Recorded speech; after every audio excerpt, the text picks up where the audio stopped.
Only in the Philippines. Wow, Philippines. 1 year sa daycare.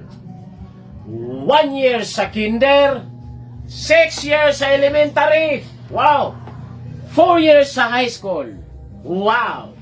2 years sa K-12. Wow. 4 years sa college. Wow. Total 18 years schooling.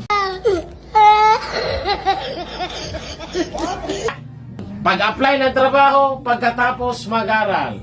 Requirements. Diploma. Hindi pa binigay.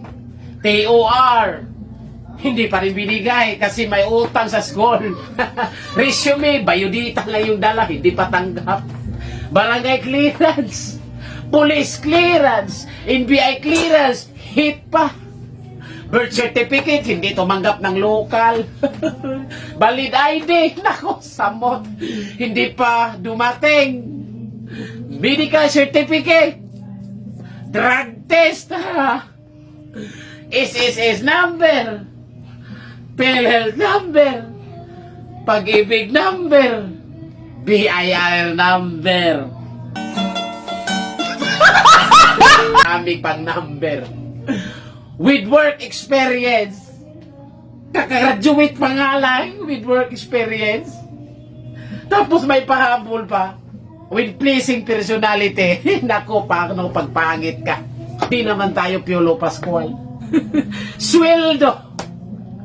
435 minimum wage earner Cebu. Cebu reta. South Korea.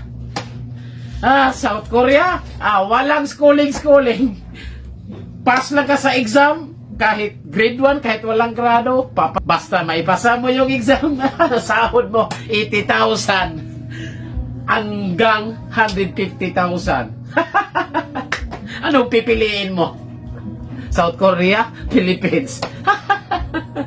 South Korea na lang tayo, mag-review na lang tayo. Hichime kokoro, hanyo chonon isumnida. South Korea.